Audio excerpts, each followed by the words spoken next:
उत्तर या गोष्टीला. आणि माझ्या असं ऐकण्यात आलं की याच्या अगोदरच्या 2 अधिकाऱ्यांची सायकॅट्रिस्टची ट्रीटमेंट चालू आहे. ह्याच्या जाचामुळे फक्त नाव समोर येत नाही. काय चूक आहे? एका बाजूला तुम्ही मुलगा आहे, एका महिला सक्षमीकरण करायचं.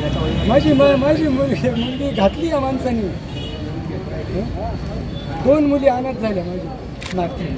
आणि फक्त केवळ आणि केवळ ह्या शिवणच्या केवळ आणि केवळ हा जो शिव आहे ना कोण, याच्या फक्त चाचामुळे माझी मुलगी स्पष्ट याला अटक व्हायला पाहिजे.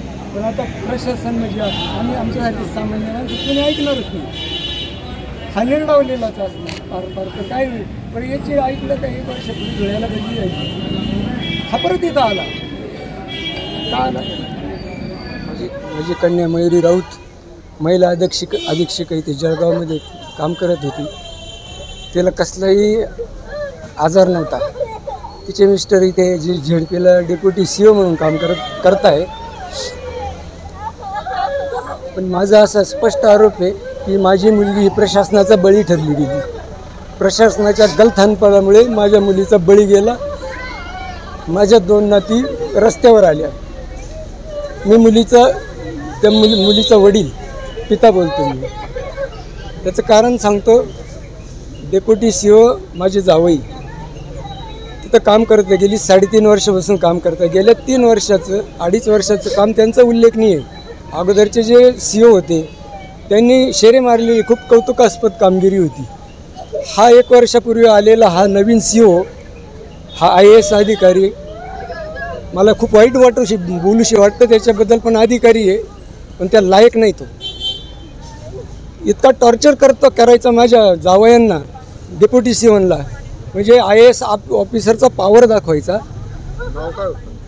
नाव मला माहीत नाही. मी त्याचं थोंड पण पाहिलं नाही. कोणतरी मिस्टर अंकित आहे. पण आता पण इतका हॅमर केलं त्यानं. माझे जावई डायरेक्ट फ्रस्ट्रेट झाली. इतके फ्रस्ट्रेट झाले की घरची फॅमिली डिस्टर्ब झाली. माझी मुलगी डिस्टर्ब झाली. त्यांना मानसोपचार तज्ञाची मदत घ्यावी लागली. गेली 6 महिन्यापासून ट्रीटमेंट घेत होते. पण हो आणि ह्या माणसाला त्याची काही फिकीर नव्हती. 15 दिवसापूर्वी सिक लीव्हवर आजारपणाच्या रजेवर पण गेले होते. त्यामुळं तरी त्यांना फरक पडेल. कामावर रुजू झाले त्यांना काही फरक पडला नाही. त्यांनी अजून टॉर्चर करायचं काम सुरू केलं. अजून म्हणजे मी तर म्हणतो तो IAS अधिकारी आहे. त्याला 4थीच्या मुलाला जे बोलता येतं तेवढीसुद्धा अक्कल नसावी. काही खालच्या थराचा बोलायचा. इतका टॉर्चर इतकं कामाचं प्रेशर काय स्वतः काही काम करीत नसावं असं मला वाटतं. पण आणि आम्हाला आता असं आहे काय यांच्या अगोदरचे जे अधिकारी होते त्यांनासुद्धा त्यानं वेडे केलेले. त्यांनी सायकॅट्रिस्टच्या 1-2 लोकांनी घेतलेले आहे ट्रीटमेंट. कशाबद्दल टॉर्चर केलं जायचं? त्याला टॉर्चर तुम्हाला काही कळत नाही. तुम्ही काम करत नाही. निकम्मा म्हणायचो. हिंदी तो बैठा उत्तर भारतीय असं वाटतंय. तो त्याला इथं आणा. आमचं असं राऊताची ती मुलाखत व्हिडिओद्वारे घेतलेली आहे. ती आमच्याकडे क्लिप पण आहे. तर त्यांनी कोणी त्यांना त्रास दिलेला स्वतःला. ती आमच्याकडे क्लिप पण आहे. आणि आमचे जावई एकदम शांत स्वभावाचे आणि अगोदरच्या COचे शेरे खूप चांगला अधिकारी म्हणून काम करणार. मयुरीताईने त्यांना परवाला पण ट्रीटमेंटला आणलं होतं हॉस्पिटलमध्ये. त्यानंतर पुन्हा काल पण दवाखान्यात आणलं होतं. काल दवाखान्यात त्यांना अति झालं. माझ्या मुलीला हॉस्पिटलमध्ये सहन नाही झालं. तिलाच अटॅक आला. पण उपचारासाठी त्यांना घेऊन आली मानसोपचार. त्या हॉस्पिटलमध्ये तिलाच अटॅक आला आणि ती तिथं गेली. माझी लेकरं रस्त्यावर आणली या माणसानं. त्याला पहिले त्याच्यावर कायदेशीर कार्यवाही झाली पाहिजे. आम्ही डेड बॉडी उचलणार नाही. कलेक्टर सुद्धा नेलं होतं यांना. कलेक्टरनं काय सांगितलं त्याला हे कलेक्टरनं पण सांगावं. कलेक्टर पण याच्यात म्हणजे त्यांचा पण रोल आहे. म्हणजे केवळ आणि केवळ आमची मुलगी एकदम चांगल्या याच्यातली असताना सुद्धा म्हणजे ती राऊतांना साहेबांना समजून सांगायची नेहमी का तुम्ही याच्यातून बाहेर या.